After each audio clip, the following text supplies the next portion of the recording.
역대하 30장 1절에서 12절까지의 말씀.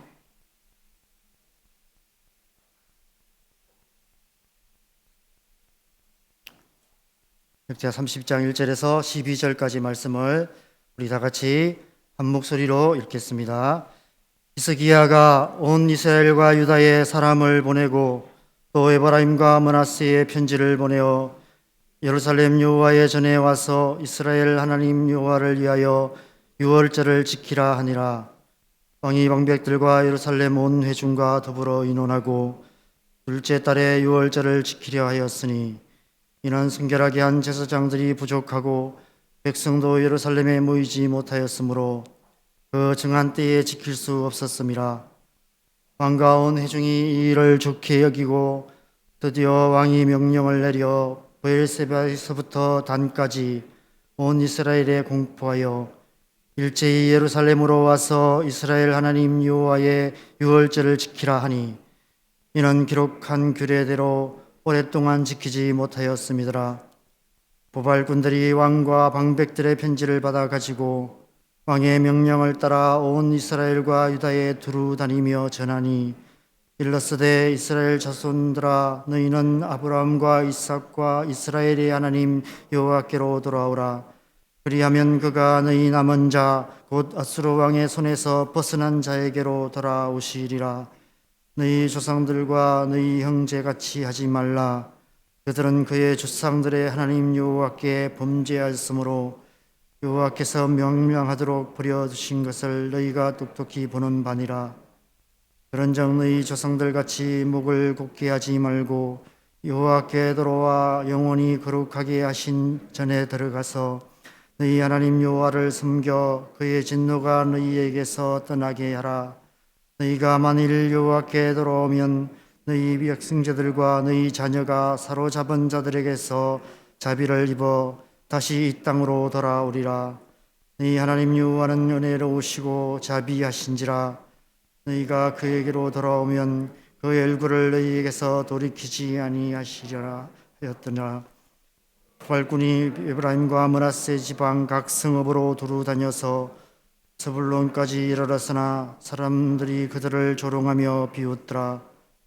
그러나 아셀과 므낫세와 스불론 중에서 몇 사람이 스스로 겸손한 마음으로 예루살렘에 이르렀고 하나님의 손이 또한 유다 사람들을 감동시키사 그들에게 왕과 방백들이 여호와의 말씀대로 전한 명령을 한 마음으로 준행하게 하였더라. 아멘.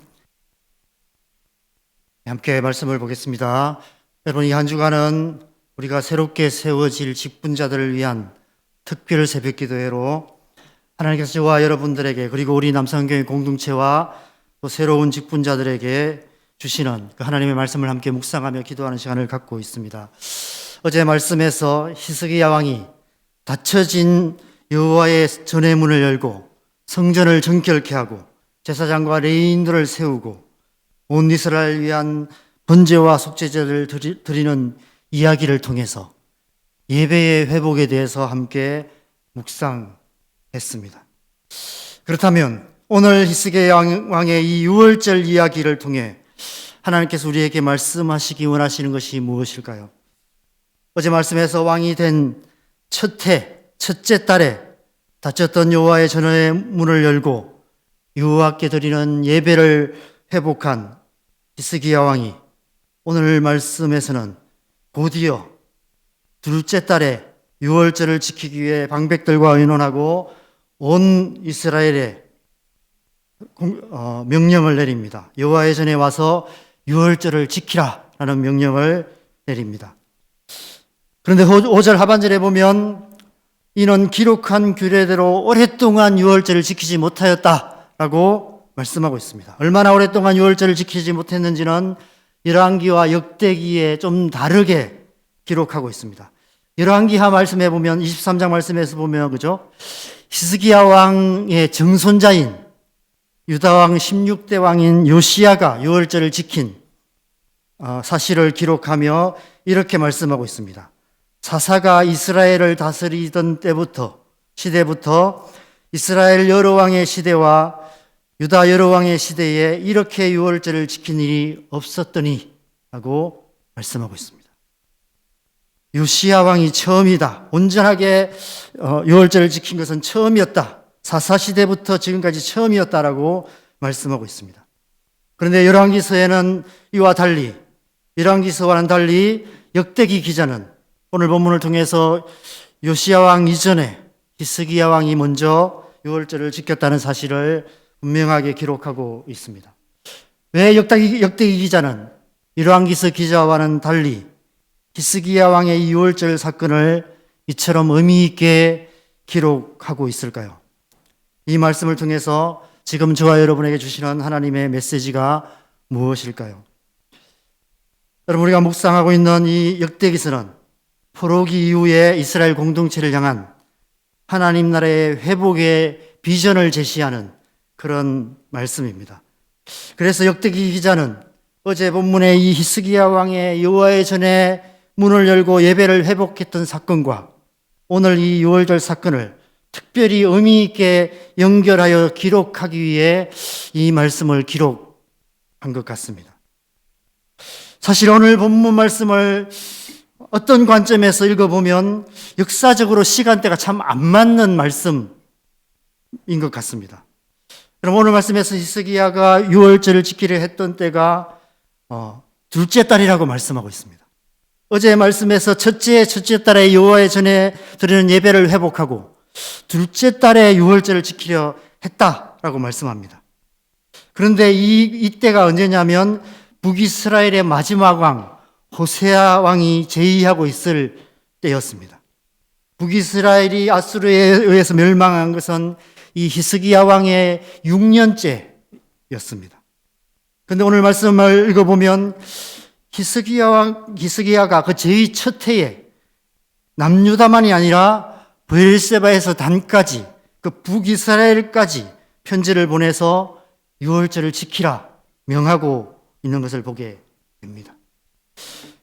게다가 6절에서 9절의 그 편지의 내용들도 가만히 읽어보면 6절에 하나님께 돌아오라 라고 말하는데 그 다음에 보면 남은 자, 곧 아수르 왕의 손에서 벗어난 자에 대해서 말씀하고 있습니다.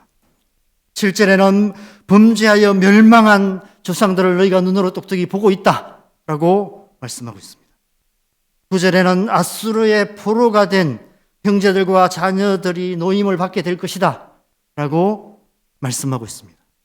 마치 북이스라엘이 멸망한 지 한참 지난 시점에 있었던 일처럼 그렇게 기록되어 있습니다. 왜 이렇게 기록했는지는 저도 어제 저녁에 말씀을 묵상하면서 처음 생긴 질문이어서 솔직히 잘 모르겠습니다. 혹시 궁금하신 분은 우리 담임 목사님께 질문을 하시면 좋을 것 같습니다. 그렇지만 저는 어제 이 말씀을 묵상하면서 역대기 기자가 의도적으로 이 히스기야가 유월절을 지킨 이 일을 앞에 예배 회복의 이야기와 연이어 일어난 일로 기록한 것이 아닐까 이런 생각을 하게 되었습니다. 왜냐하면 그 이유는 이 어제 말씀의 예배의 회복과 오늘 본문의 이 유월절의 회복은 뗄래야 뗄 수 없는 서로 밀접하게 연결되는 사건이기 때문에 그렇습니다. 여러분, 교회의 예배가 회복되면 어떤 일이 일어나는 줄 아십니까? 예배를 통해서 하나님을 깊이 만나는 살아있는 예배가 회복되면 여러분 우리의 삶에 어떤 일이 일어날까요? 예배가 단지 예배 드리는 것으로 끝나지 않습니다. 그 후로는 아무 일도 없었다라고 끝난다면 진정한 예배가 회복된 것이 아닌 것입니다. 진정한 예배를 통해 진정한 예배가 회복되어서 우리가 하나님 앞에 더 가까이 나가게 되고 하나님의 음성을 듣게 되면 우리를 향한 그리고 나아가 온 세상을 향한 하나님의 마음을 깨닫게 됩니다. 온 세상을 구원하시기 위해서 자기 아들까지 아끼지 아니하시고 내어주신 하나님의 크신 사랑을 머리로가 아니라 마음으로 깨달아 알게 됩니다. 그러면 우리는 가만히 앉아 있을 수 없게 됩니다. 그 하나님의 마음을 따라서 온 세상에 나아가 그 사랑을 증거하는 증인된 삶을 살아갈 수밖에 없게 되는 것입니다. 그것은 곧 예배의 회복이 사명의 회복으로 이어지게 된다는 것입니다. 이 히스기야의 유월절 이야기를 통해서 하나님께서는 우리에게 사명의 회복에 대해서 말씀하고 계신다는 것입니다. 그래서 역대기 기자는 이 두 사건을 곧이어 일어난 사건으로 그렇게 기록하고 있는 것이 아닐까 생각됩니다. 그렇다면 우리가 회복해야 될 사명이란 무엇일까요? 교회가 회복해야 될 사명이 무엇일까요? 여러분, 사명이라는 단어가 영단어가 무슨 뜻인지 아시죠? 미션이라고 합니다. 또 그 미션은 선교라는 말이기도 합니다. 그것은 사명은 곧 선교다라는 말인 것입니다. 바로 이 선교의 사명에 대해서 우리에게 말씀하고 계시는 것입니다. 히스기야 왕이 유월절을 지키기 위해 브엘세바에서 단까지 온 이스라엘에게 보발꾼들을 보냅니다. 브엘세바에서 단까지는 당시 유대인들이 생각했던 온 세상입니다. 세상 끝에서 끝까지 보발꾼들을 보냅니다. 왕의 명령을 받은 보발꾼들은 온 세상을 두루다니며 왕의 명령을 전합니다. 그 왕의 명령은 바로 하나님께로 돌아오라는 것입니다. 하나님의 전의 문이 열렸고 속죄의 제사를 드렸으니 이제 여호와께 돌아오라는 것입니다. 그래서 어제 본문 29장 24절에 보면 히스기야 왕이 번제와 속죄제를 드렸는데 단지 유다 백성들만을 위해서가 아니라 온 이스라엘을 위하여 번제와 속죄제를 드렸다라고 말씀하고 있습니다. 이미 히스기야는 그 여호와의 전의 문을 열 때부터 온 이스라엘을 위한 번제와 속죄제를 드렸던 것이죠. 이미 온 이스라엘을 위한 속죄의 제사가 드려졌으니 여호와의 전으로 나오기만 하면 된다는 것입니다. 바로 이것이 히스기야가 유월절을 지키려 했던 이유인 것이죠. 온 이스라엘이 다시 하나님께로 돌아와 하나님 나라를 회복하는 비전을 이루기 위해서였던 것입니다. 이 히스기야 왕의 유월절 이야기는 우리에게 예수 그리스도의 복음을 다시 생각하게 합니다. 예수님께서 십자가의 보혈로 온 인류의 죄를 속죄하시고 성소의 휘장을 찢으심으로 하나님께로 돌아올 수 있는 새롭고 산 길을 활짝 열어 놓으셨습니다. 그래서 누구든지 언제든지 그 복음을 듣고 예수님을 믿기만 하면 하나님의 자녀가 될 수 있습니다. 하나님께서는 온 세상 모든 영혼들이 예수 그리스도의 그 구원의 복음을 듣고 하나님께로 나오기를 기다리고 계십니다. 이제 필요한 것은 오직 한 가지밖에 없습니다. 이 복음을 온 세상에 전하는 것이죠. 바로 보발꾼들이 필요한 것입니다. 그래서 예수님께서는 제자들을 부르시고 그들에게 지상 명령을 주시며 그들을 온 세상에 복음의 보발꾼들로 보내신 것입니다. 그 지상 명령은 우리가 잘 아는 마태복음 28장 18절에서 20절 말씀입니다. 하늘과 땅의 모든 권세를 내게 주셨으니 그러므로 너희는 가서 모든 민족을 제자로 삼아 아버지와 아들과 성령의 이름으로 침례를 베풀고 내가 너희에게 분부한 모든 것을 가르쳐 지키게 하라. 볼지어다 내가 세상 끝날까지 너희와 항상 함께 있으리라. 바로 그것이 우리의 부르심인 것이죠. 우리의 사명이며 교회의 사명입니다.